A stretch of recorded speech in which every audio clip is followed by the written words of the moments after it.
that'll be part of the meeting today and are physically here in the meeting room that we're in a hotel in Oakville. We've got Patty Fitzgerald Nolan, who's our treasurer, and past president Brad Thompson, and Jonathan Baker and myself are physically in the room here. Going to be conducting the meeting and processing things through. We'd like everybody, if you do have questions or want to raise your hand, to use either the raise your hand function or the chat function within Zoom to get our attention. And what we'll do then is look at unmuting you. We're also going to look at, just to restrict bandwidth, look at turning everybody's video off so that you're only seeing the few people that are in the room doing the actual presentation. We're assuming that everything is going to go well and we'll follow through. So the special other guests that we've invited to attend, we have Debbie Malasani, who's the president of PWSA, has joined us today, as well as a couple of new nominees to our OASA executive, Matt Allen and Scott Thompson. And the rest of the individuals that are on the meeting are all either OASA executives or life members or past presidents, or they're individuals from various centers that participated in our OASA tournaments during 2020. With that, I'll look at asking Brad Thompson to bring in the ceremonial scroll, and we'll have a moment of silence.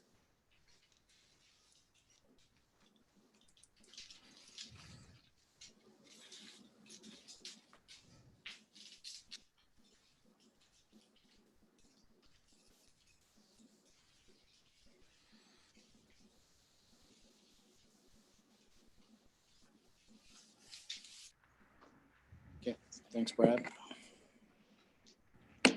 We'll officially call the meeting to order. And so the first, and we'll have this slide presentation that we've got running in the background. We'll be looking at having that available to share with everybody after the meeting as well. And we are recording today's meeting to be able to get that up and posted for others that weren't able to be part of the meeting today, to be able to view that and see what happened during the course of the meeting. With that, we'll go to the next slide. So the agenda for today, the first part is a ceremonial part where we'll go through a quick recap of this past year, identify a variety of individual and team awards and some honorary awards. And then we have a business section where the reports that were included in the AGM booklet that was sent out to everybody, plus any of the other, all of the motions is included in there as well. We'll do the elections for our executive positions, the amendments that were provided through to us that we'll need to vote on, and we're going to be using the polling function within Zoom to do our voting today. So if you're not familiar with that, it'll pop up on your screen. You'll hit a button and you'll submit that through, and we'll be able to track and count the responses from our side here and announce whether the motion passes or whether it's been rejected.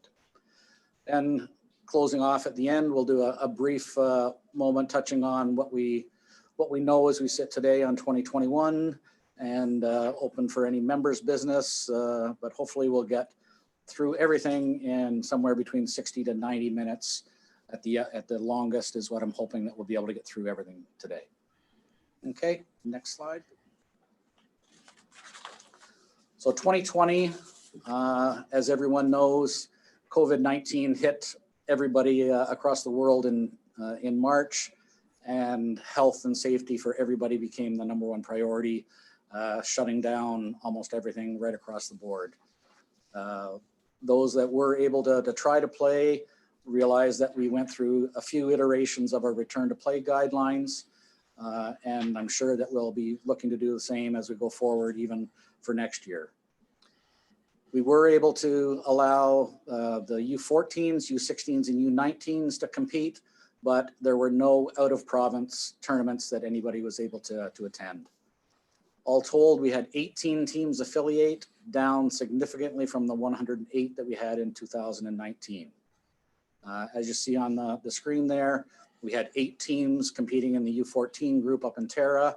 The A champions were the New Hamburg Wilmot Thunder, and the B champions were the Durham Chiefs. U16, we had 4 teams in Wilmot, and the champions there were the New Hamburg Wilmot Thunder in that group.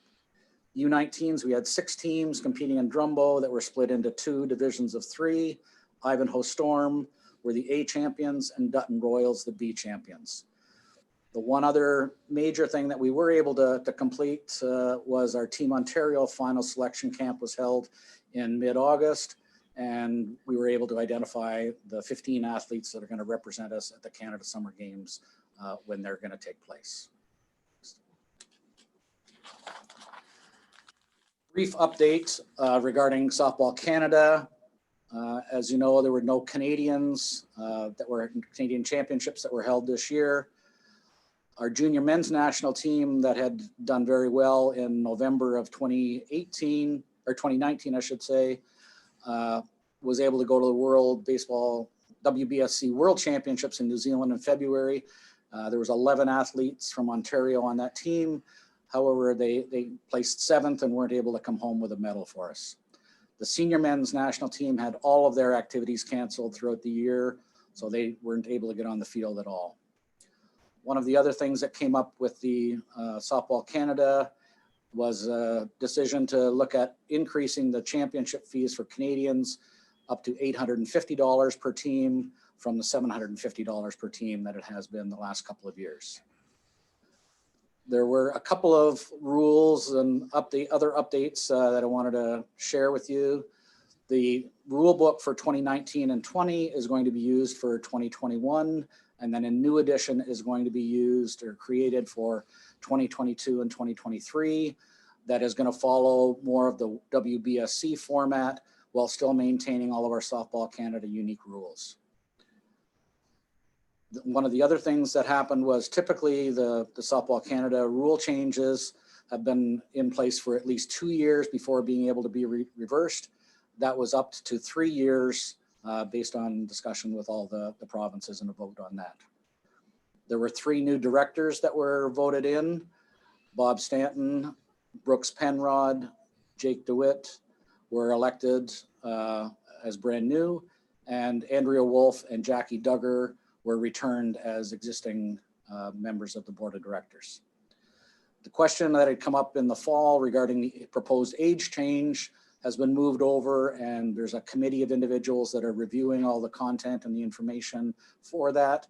There's going to be a special general meeting where a vote will be taking place we're looking at April, I believe, in 2021 for that to take place as a vote across the country.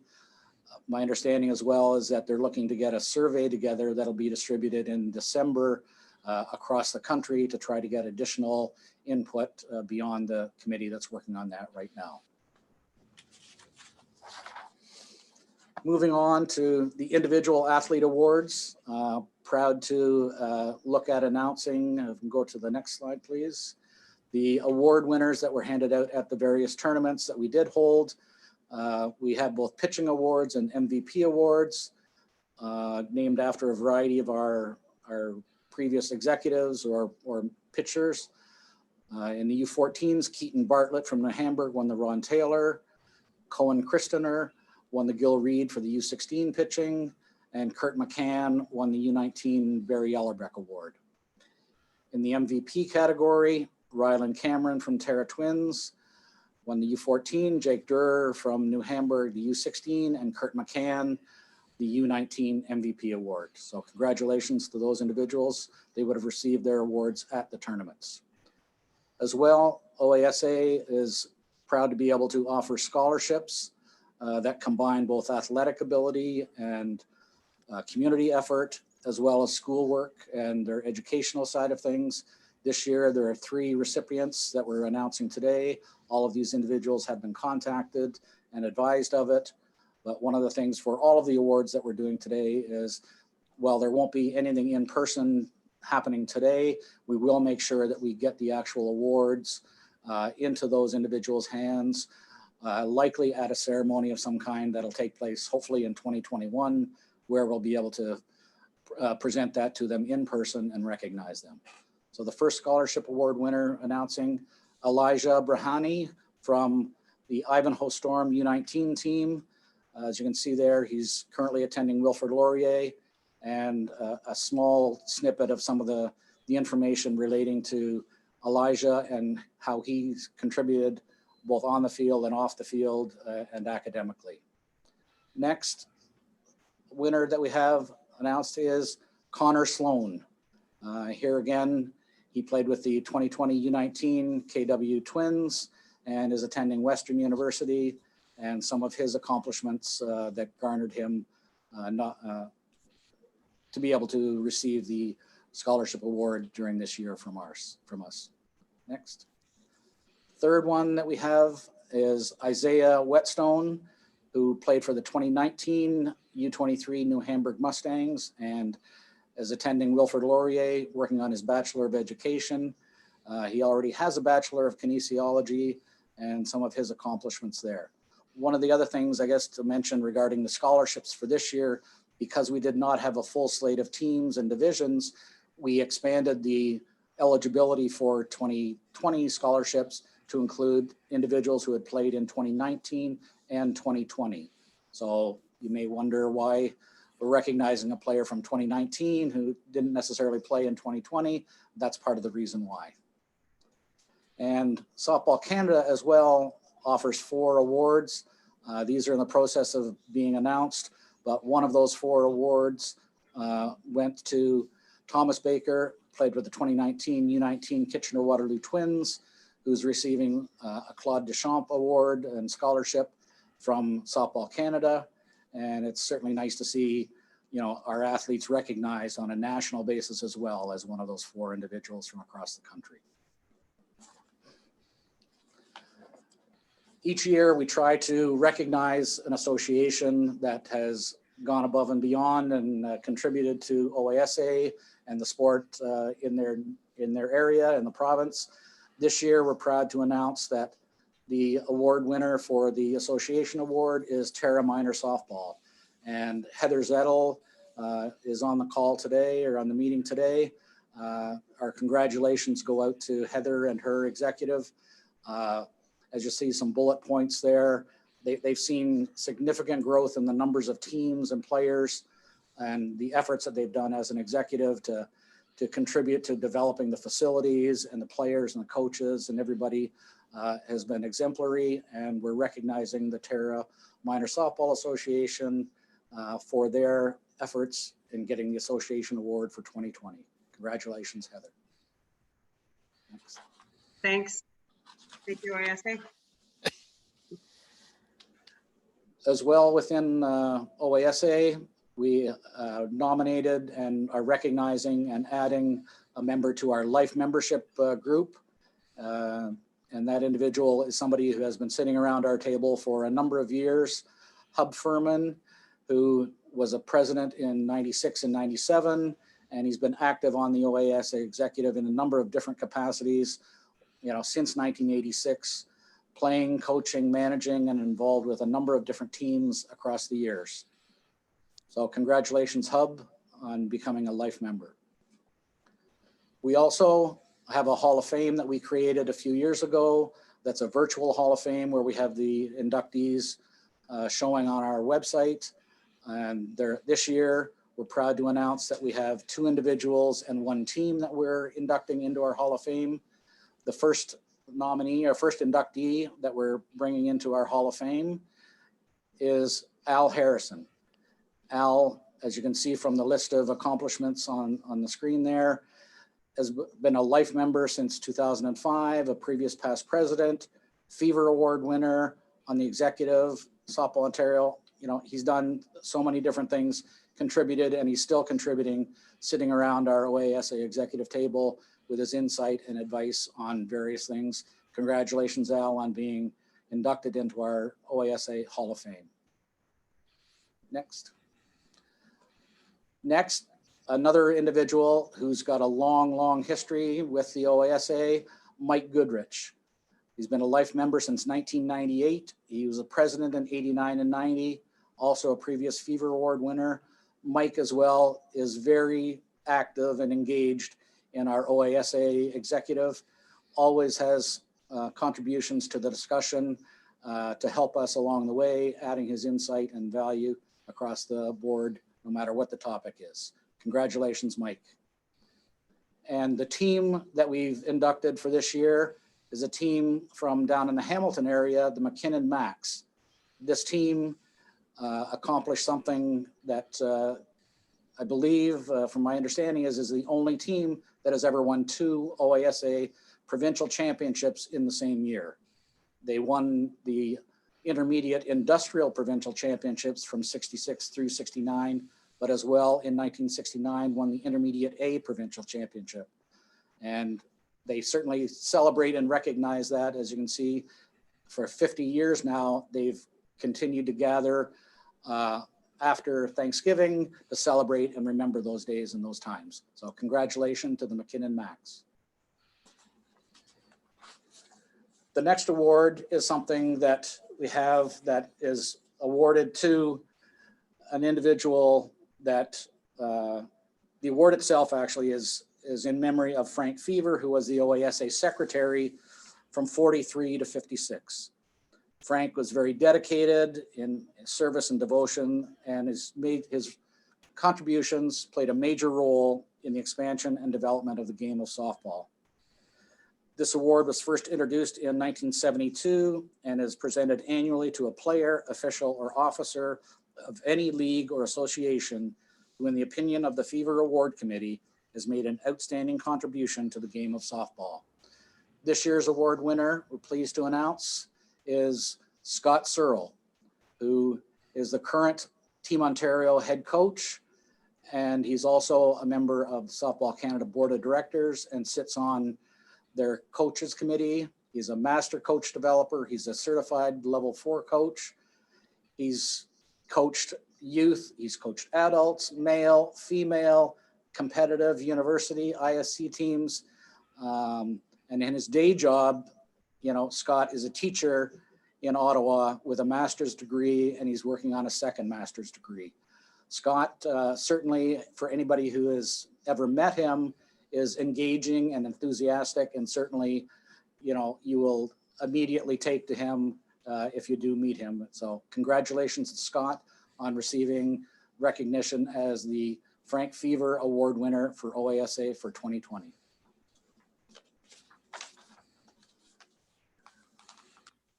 With that, that ends the ceremonial portion of the meeting, and certainly want to look at moving into more of the business side of things. What we have here are there are a couple of additional motions that we've added that were beyond the amendments that were presented through and shared with everybody that relate more to our bylaws and rules. These are more administrative, as I said, but there's something that we need to make sure that we recognize and acknowledge. So the first motion that we're going to be presenting for everybody to look at voting on, everybody that is except Debbie and Scott Thompson and Matt Allen, who are our guests today, will be voting when the poll comes up. But the minutes from the 2019 AGM, as well as the various committee reports and the tournament reports, were part of the AGM booklet that were shared with everybody prior to the meeting. So we'll look at having this motion moved by Brad Thompson and seconded by Patty Fitzgerald Nolan. And with that, we'll look at opening the polling on this one.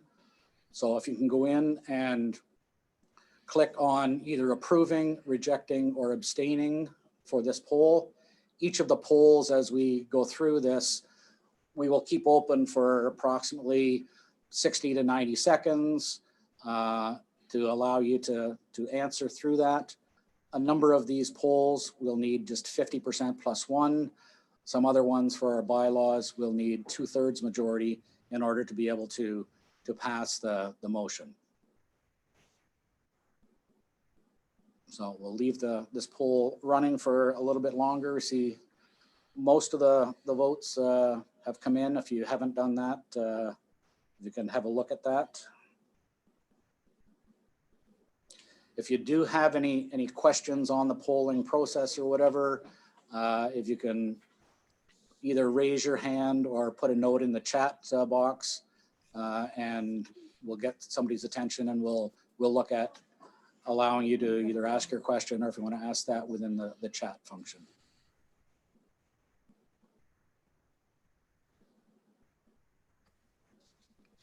Okay, and for this particular motion, we only need 50% plus one. You can see from the numbers of votes that have come in that we've got a majority, you know, of the people that are on the meeting today that are eligible to vote have voted. We have well over that 50% number that are approved there. So we'll look at closing the poll for that. And thank you for approving that. The results there are showing that we had 22 individuals that approved that. So that one is going to be passed. Okay, yeah, we'll share the results there.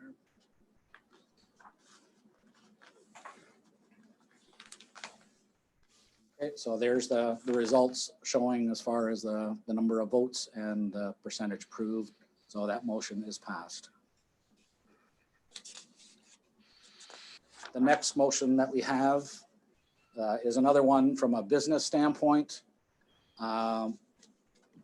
Ideally, we would have had our financials to be able to share with everybody. We're in the situation this year that as of today, the review engagement of our finances for the fiscal year ending September 30th, 2020 is not yet ready to be presented. We recently parted ways with our previous auditor, Grant Thornton, and we have now engaged a new auditor, MNP, to complete our review engagement. Any member that does want a copy of the report once it is completed can request that from us by contacting either myself as president or Patty Fitzgerald Nolan as treasurer. We're hoping to have that within the next 30 to 60 days. But certainly if you are interested, please forward an email through to us and we'll look at making sure that you get that information shared with you once that comes through. So we'll have Patty Fitzgerald Nolan be the mover of this and Brad Thompson be the seconder. And with that, we'll look at launching a poll on this one to look at approving or rejecting the financial report.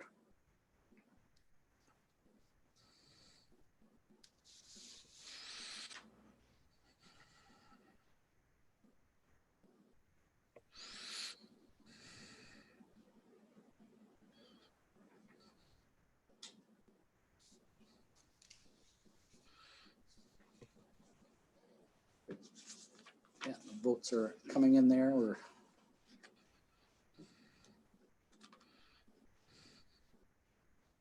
just another couple of folks to potentially respond on that.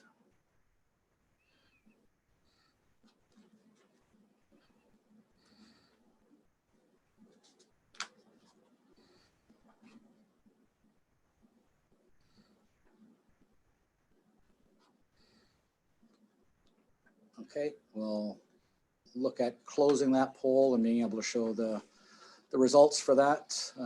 Once again, we have almost unanimous approval of that motion.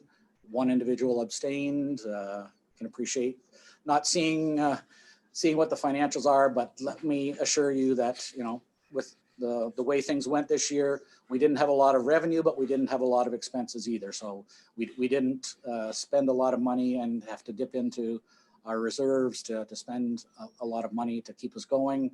Hopefully next year we'll be on a much better, more normal curve as far as the finances go, with both teams registering for tournaments and affiliating, as well as being able to run our tournaments. So with that, we'll finish that report and that voting, and we'll look at I'll look at passing the baton over to Brad Thompson, who is going to act as our presiding officer. Slipped my mind there for a second. So Brad is going to be the presiding officer to run through the remainder of the business section on things here. And we'll let him run through the stuff as far as the elections and the various other motions. Brad? Thanks, Dave. Good afternoon, everyone. For this year's elections, we're not going to need to have any voting to take place, as there's no positions with more nominations than positions to be filled. All individuals nominated have provided Karen Mills, our OASA secretary, with written confirmation of their willingness to let their names stand. Therefore, all are acclaimed as follows. President, Dave Northern, Pickering. Executive Vice President, Adam Brown, Fitzroy Harbor. Vice Presidents, 2 to be elected, Mike Crawford from Bracebridge and Stephen Davis from Toronto. The Secretary position, Karen Mills from Napanee. The Treasurer position, Patty Fitzgerald Nolan from Sydenham. The Executive to be elected, 6 to be elected, Matt Allen from Guelph, Gary Baker from Kitchener, Stephen Hole from Woodstock, Mike Mulvey from Wingham, Mary Myers from Stouffville, Scott Thompson from Napanee.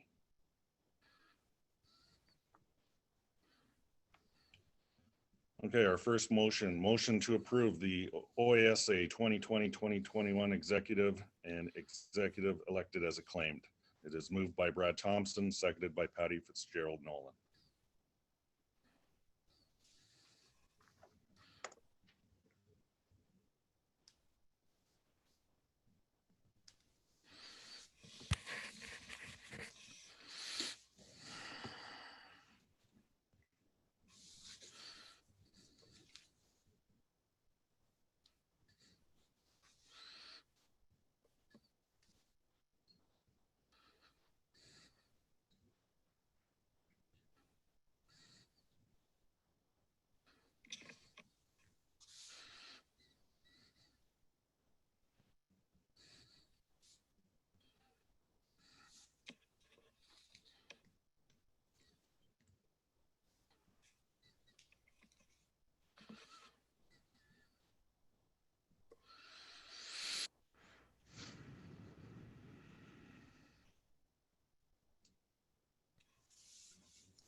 Okay, we'll leave the poll open for a little bit longer. If you can get your vote in, that would be greatly appreciated.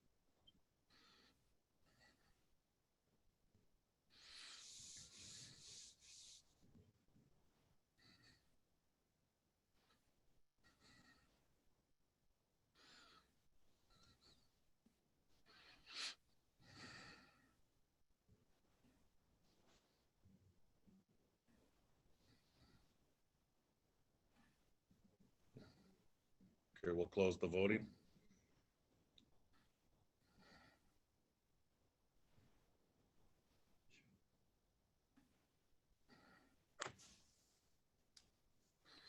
Okay, it has been approved and it has been carried. All right, number 1, executive. Bylaw 2.2, the executive, powers and duties. A, page 52. Addition, appoints a registrar. The registrar must be an elected member. The rationale to follow procedures required by nonprofit corporations is moved by Brad Thompson, seconded by Patty Fitzgerald Nolan. Are there any questions?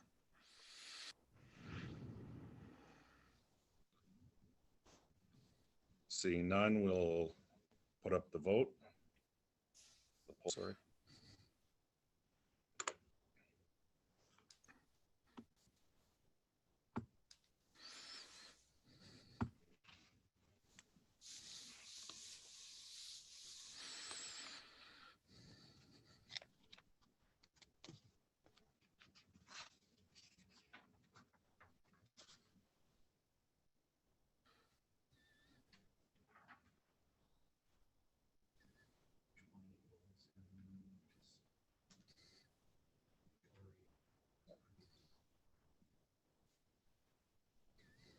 Okay, we're going to close the vote.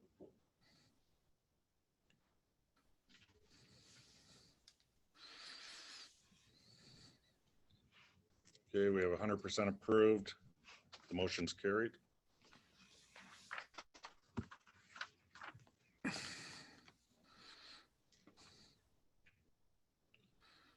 Okay, motion number 2, executive bylaw 3.2, virtual AGM, page 54.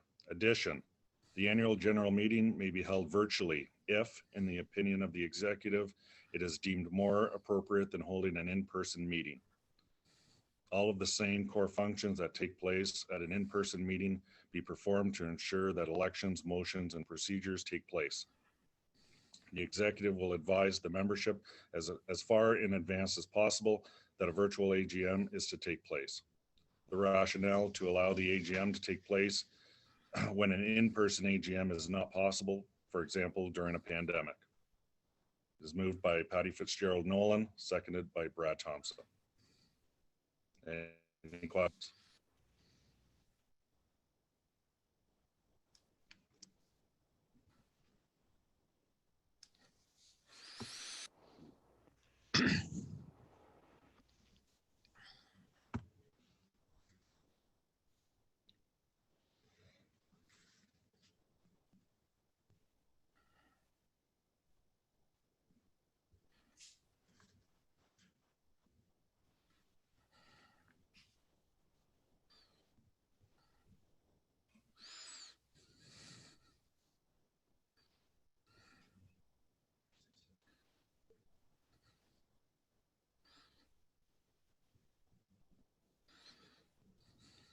Okay, we'll call the vote.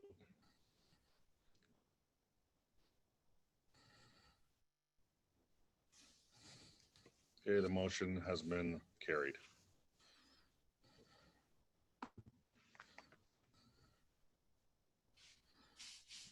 Motion number 3, bylaw 3.2, election entitlement, C, page 54. Addition, in the case of an emergency or pandemic where a full year of competition cannot be played, the election entitlement will revert back to the most recent full year of play for affiliation voting purposes. The rationale, to allow teams and associations that affiliated the previous year to have voting rights in an exceptional year, such as a pandemic in 2020. This is moved by Brad Thompson, seconded by Patty Fitzgerald Nolan.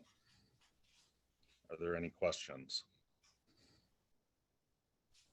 Okay, we have a question from Gary Wren.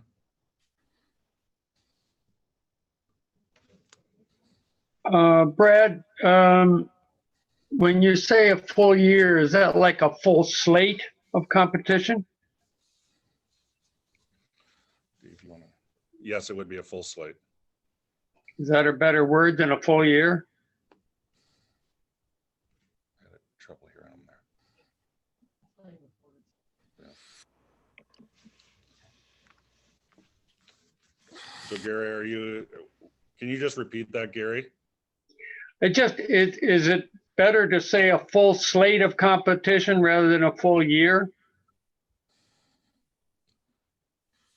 I'm not objecting to the concept. Yeah.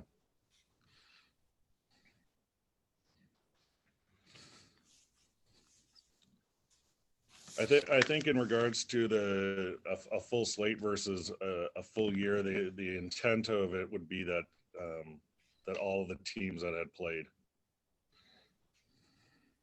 Right, or the associations. right. Okay. Okay, thank you. Any other questions? Seeing none, we'll call the vote.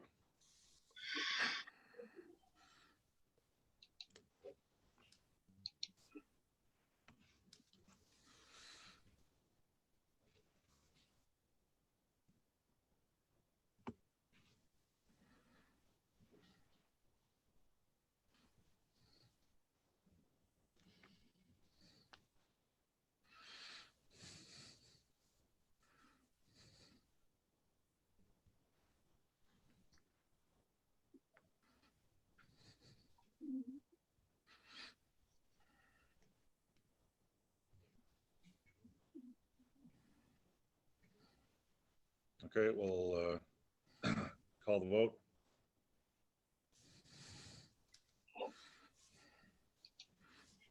Okay, the motion is carried.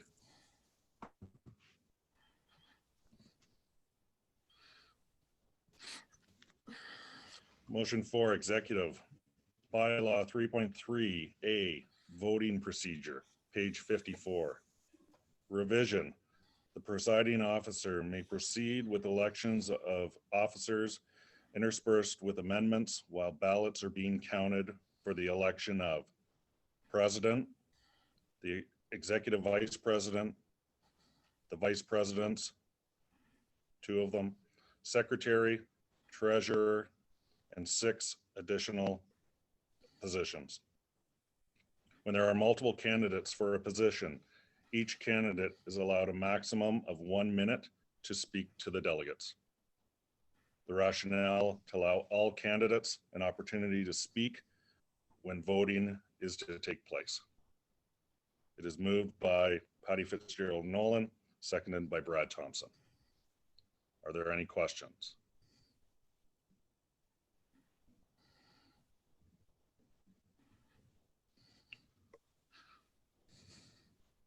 Seeing none, we'll call the vote.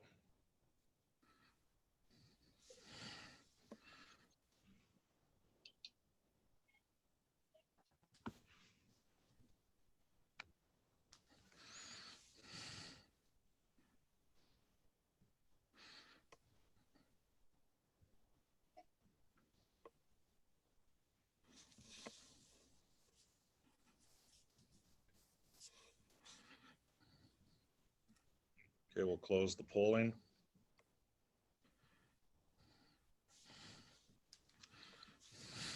The motion has been carried.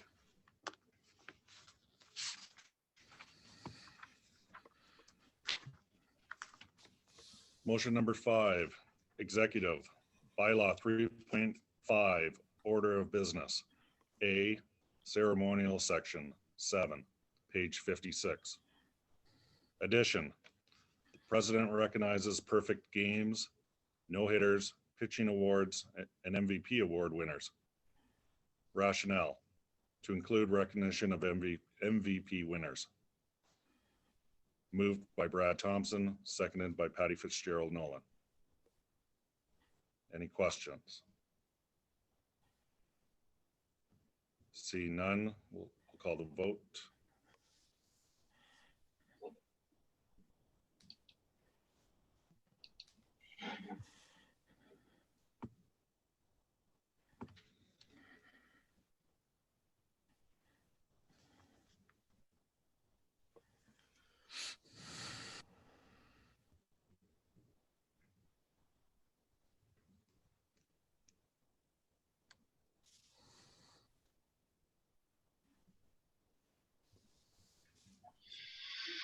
Okay, we'll close the polling.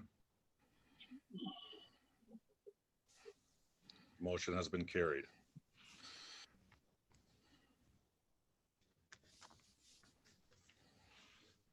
Motion number 6, executive, bylaw 5.2, coordinators, page 59. Addition and deletion. There shall be the following coordinators: convener, insurance, policy and procedures, rulebook, screening, and trophy. Job descriptions are provided in the operating rules and policy. The rationale, to add the screening coordinator position and delete the sponsor coordinator as it is a committee.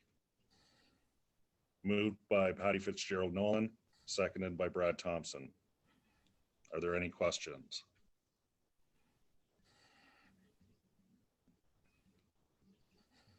Seeing none, we'll open the poll.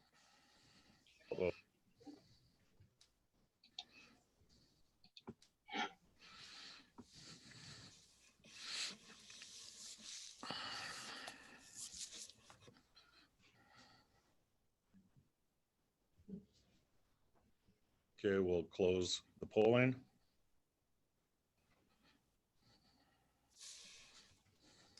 Motion has been carried.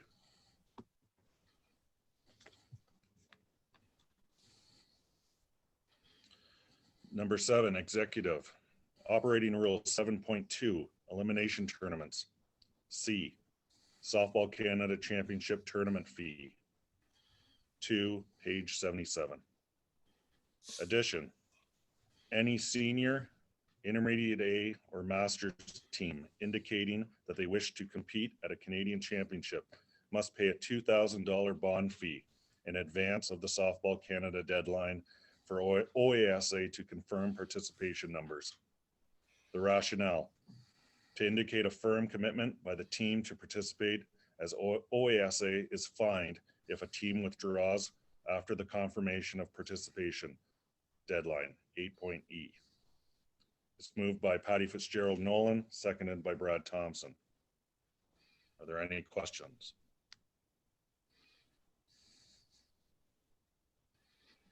Seeing none, I will call the vote.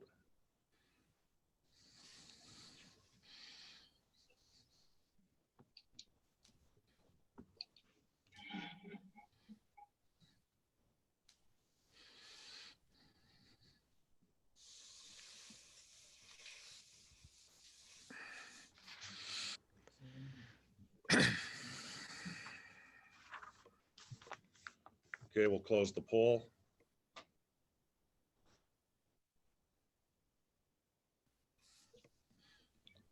The motion has been carried.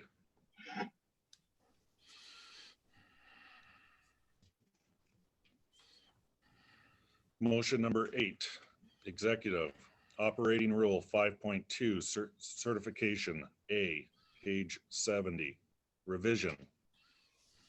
All OASA affiliated teams must have at least one coach, U8 to U16, or 2 coaches, U19, U23 senior men with NCCP coaching certification or equivalent as recognized by Softball Canada, as listed below.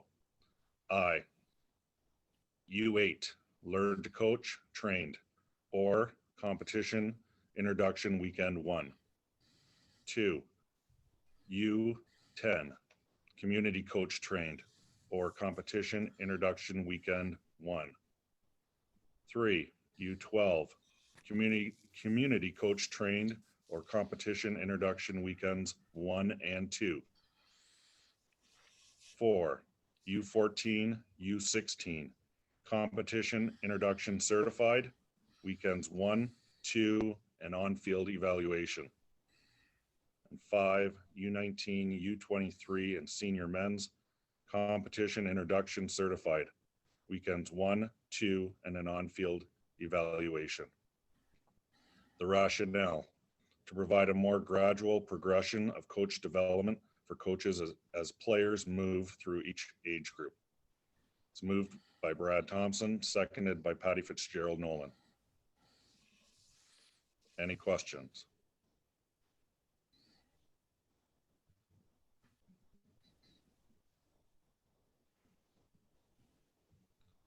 See none, we'll call the vote. Whoa, Oh, Sorry, whoa. oh, sorry. I have a question. It's Heather from Terra. I'm just a little concerned with the clinics all being canceled last year and the way the numbers are going this fall, or well, this year. Like if we can't get the clinics going, a small center like us, we're going to have trouble getting those certified coaches. Has there been any discussion about that?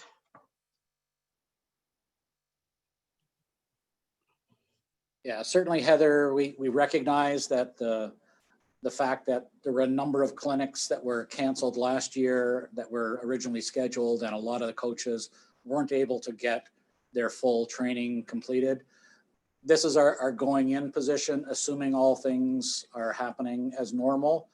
If for whatever reason clinics get canceled or things are delayed an exorbitant amount of time, we'll certainly look at revising this when it comes time to actually do the tournaments and look at that. So we're putting it in basically to reset the coaching levels that are required at each of the age groups. to what we want to have in a normal year. But if next year isn't normal, then we'll certainly amend it and grant exceptions. Okay.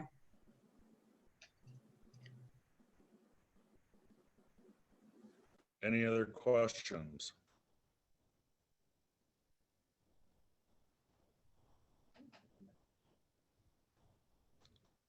Not seeing any, we will call the vote.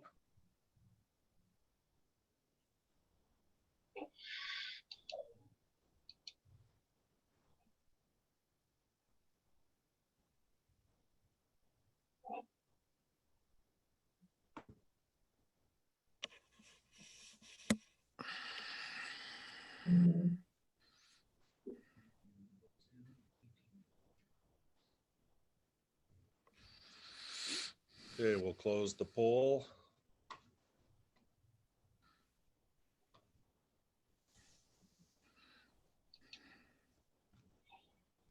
Okay, the motion has been carried.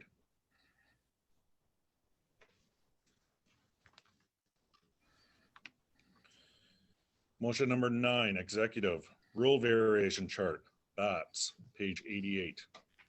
Deletion.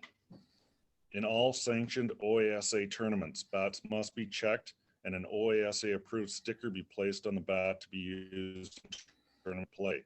Result, a player found using an illegal bat will be ejected for the rest of the OASA event. Bracket Softball Canada effect, crossed out. Bats that become illegal throughout the course of the tournament will result in the removal of the sticker. Rationale, this is a housekeeping removal of the words Softball Canada effect, as this is not the Softball Canada effect as referred to in Rule 7-6A-B. It is moved by Patty Fitzgerald Nolan, seconded by Brad Thompson. Are there any questions?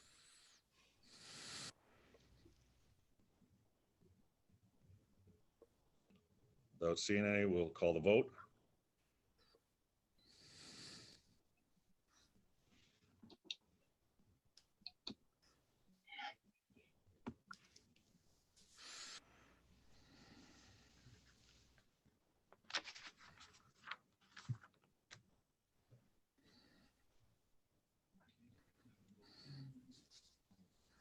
Okay, we'll close the poll. Okay, the motion has been approved or carried.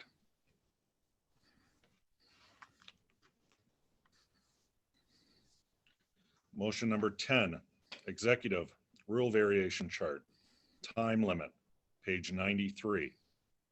Deletion, exemption, U8. No new inning shall start after 1 hour and 15 minutes from the official beginning of the game. The rationale, removal of, except in medal games, as this age division does not have medal games to follow LTPD guidelines. It's moved by Brad Thompson, seconded by Patty Fitzgerald Nolan. Are there any questions?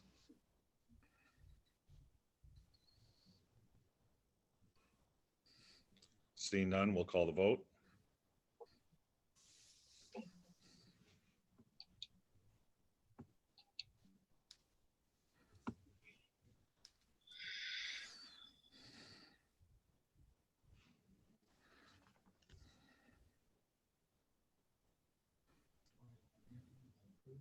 Okay, we'll close the polling. The motion has been carried.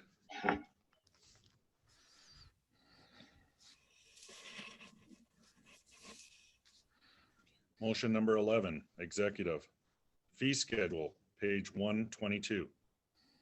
New, to increase each affiliation fee by $50 beginning in 2021. Rationale, to help with increased operational costs. Moved by Patty Fitzgerald Nolan, seconded by Brad Thompson. Are there any questions?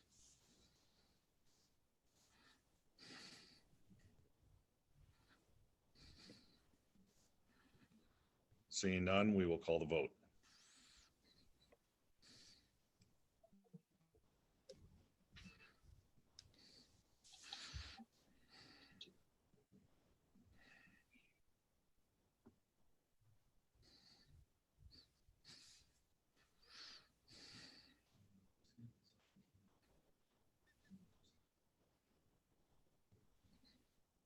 Okay, we'll close the poll.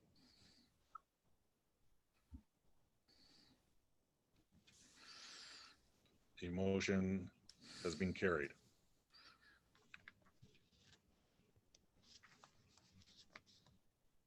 Motion number 12, executive. Entire booklet, Constitution, bylaws, and operating rules. Revision.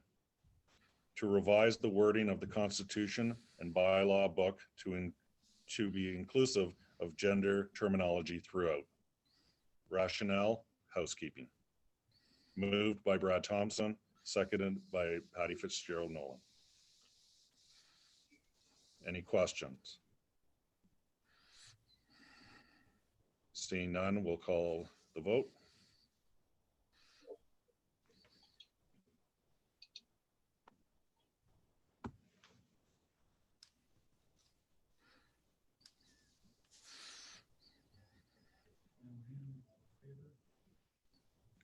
Okay, we'll close the polling.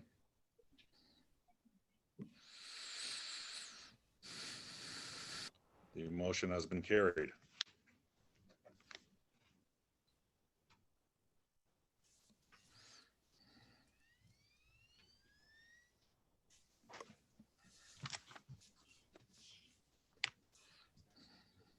Okay. Motion number 13. Bylaw 6, books, contracts, and records. To approve MNP to provide a review engagement report of the OASA financials for 2020. Rationales. To confirm the accounting firm engaged to conduct the review. Mover, Patty Fitzgerald Nolan, seconded by Brad Thompson. Any questions? Seeing none, we'll call the vote.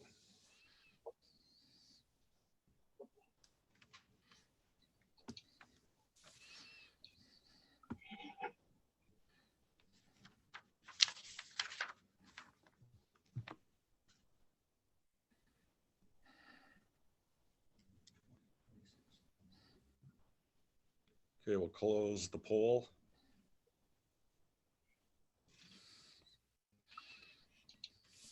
The motion has been carried.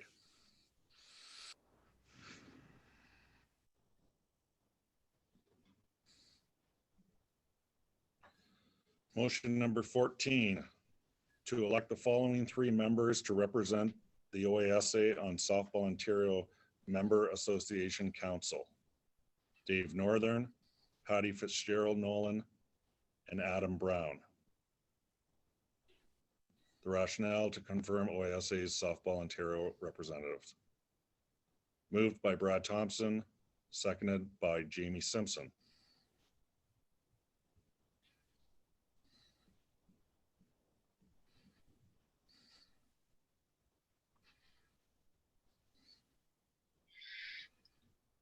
Any questions?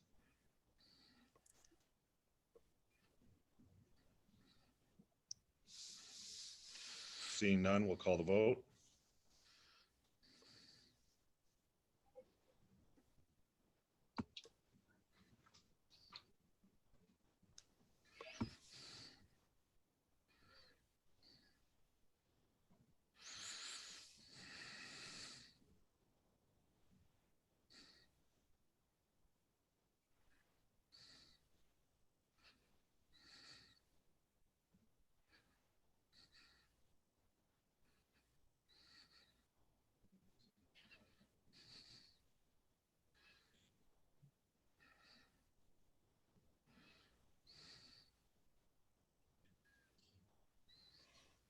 Okay, we'll close the poll.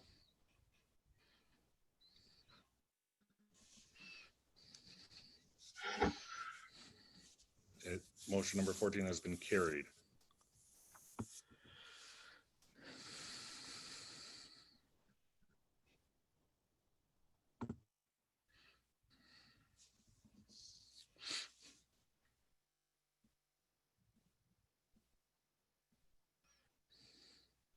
Okay, so for all of those polls that we were doing, one of the things that Zoom does allow us to do, there's There's a polling report function that can enable us to track and have evidence of everybody who actually did vote it, and whether it was a for or against or abstaining for all of that stuff. So just in case anybody's wondering if there's anything going on and somebody's stuffing the ballots, there's no fake news or anything going on here for us as far as the ballots, and we don't have anybody challenging the votes, hopefully.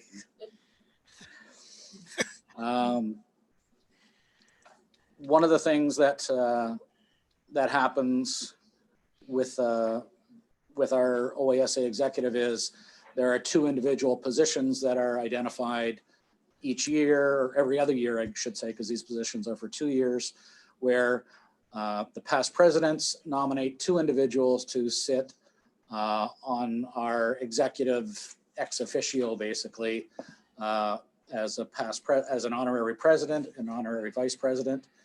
This year, those 2 individuals, Scott Tuttle from Coburg will be the honorary president for a 2-year term, and Donalda Abbott will be the honorary vice president for a 2-year term. So congratulations to the 2 of them. We've reached out to both of them and acknowledged and recognized them to be able to hold those positions within our OASA executive for the next couple of years. Just want to thank Brad Thompson for being the presiding officer for the voting side of things, and Jonathan Baker for the voting side of things and taking care of that. Just want to go through a few brief things with respect to what's going on with our current plans for 2021, and we'll touch on any new business, member business in just a moment.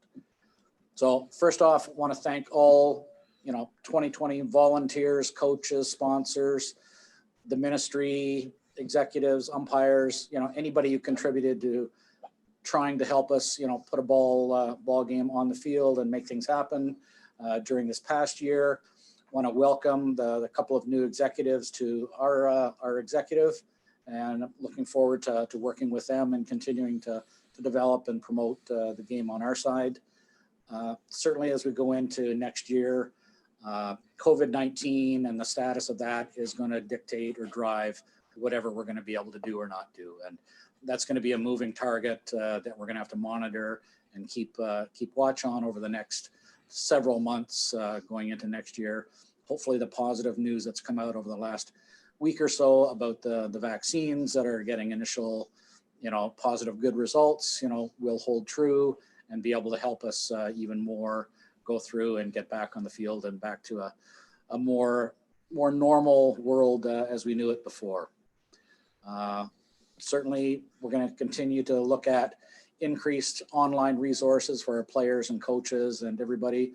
That was something that was a need to have happen that actually did happen over this past year.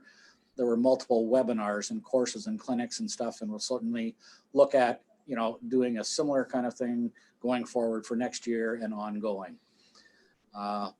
Like it or not, I guess this kind of a format with Zoom meetings or go-to meetings is likely going to be, the preferred and only way we're going to be able to get together in a lot of cases.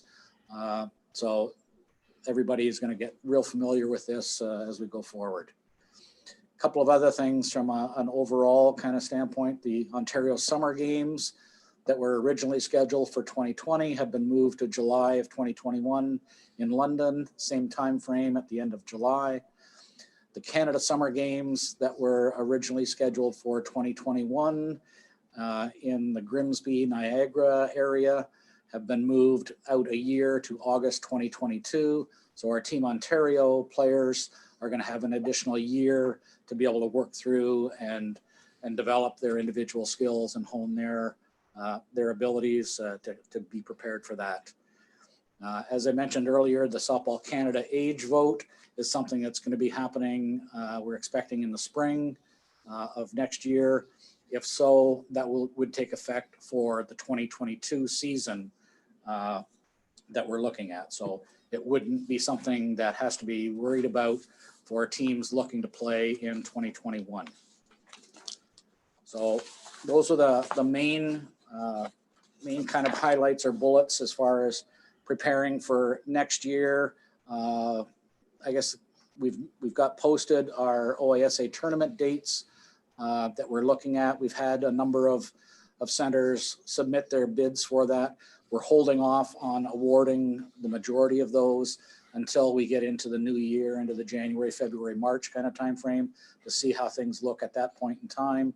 Certainly still wanting to be cognizant of the time frame involved to confirm diamonds and resources and that.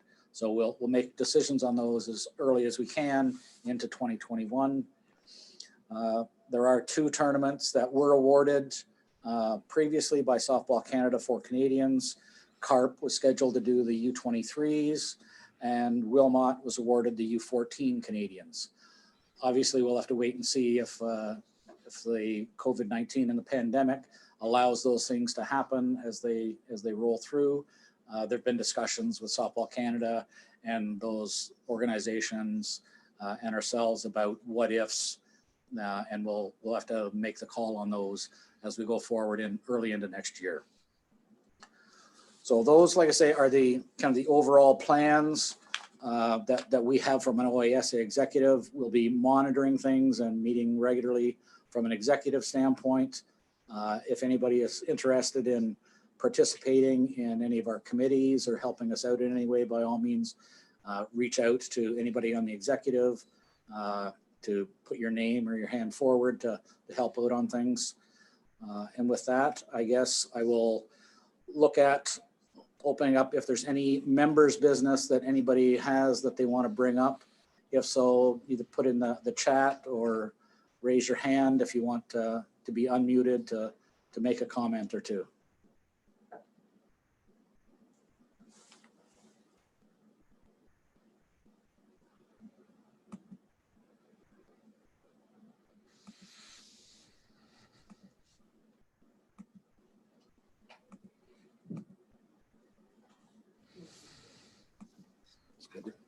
Goodrich.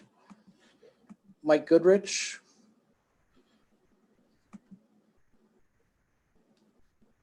Can you hear me okay, Dave? Yep, go ahead, Mike. Okay. I have a couple of things I'd like to mention under members' business. First of all, life member Gene Rizal was unable to attend today. He's in the hospital. He has congestive heart disease, and he is in the St. Catherine's Hospital. So I wanted to bring that up. He asked me to explain why he's not attending today's meeting.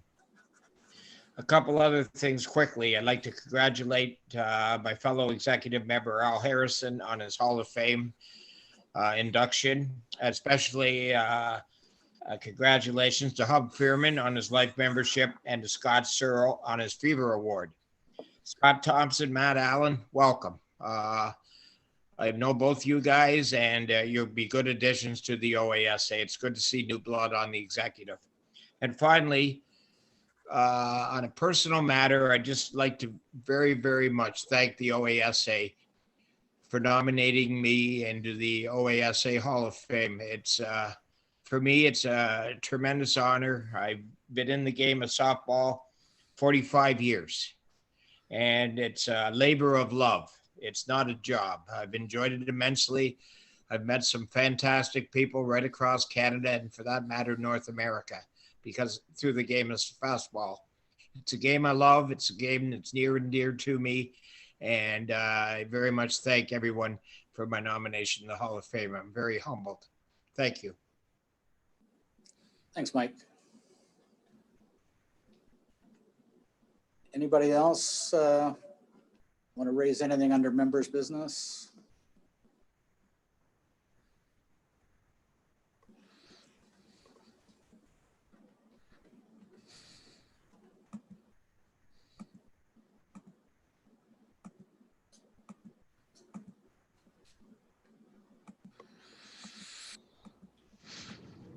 I don't think anybody else has raised their hand, or I don't see any comments in the chat. So based on that, I'm assuming that we're good from that standpoint. Once again, I just want to want to thank everybody for participating today. We did record this AGM and the slide presentation that we went through here. We're going to look at getting those up and posted over the course of the next couple of days. So those individuals that may have not been able to participate today will definitely be able to see and hear, what was talked about. As you see from the couple of motions that we did, the way our current constitution read was that only affiliated members were able to participate or vote, at our AGM. That's why we didn't open it up to everybody across the board for this particular AGM for this year. Going forward, it will be more wide open, and the expectation is we'll be able to have additional people. But for our first virtual AGM, I know from my standpoint, I think it went pretty good. We said 60 to 90 minutes, and we're just over about an hour and 10 minutes. So hopefully everybody was able to stay with us and follow through, and everything made sense. Certainly, if you do have any other questions or comments or need clarification on anything, by all means, please reach out to somebody on the executive. Once again, I want to thank everybody who has volunteered to be part of the executive, and those on the rest of the advisory committee and that. See, there's a couple of comments coming in to everybody there. Heather, thanks for your comments. I know you guys hosted up in Tara. We weren't sure we were going to be able to have a U14 tournament at all.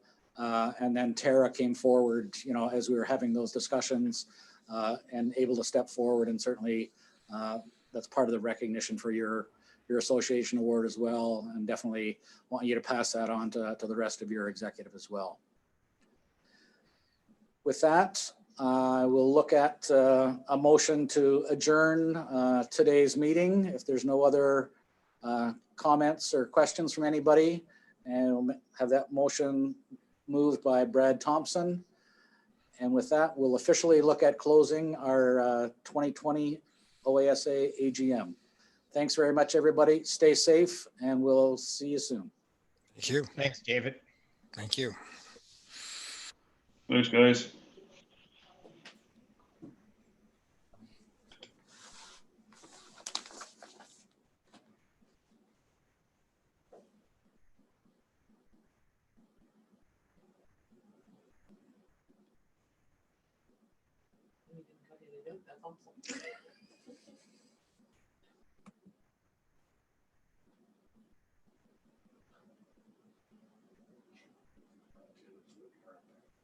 Right?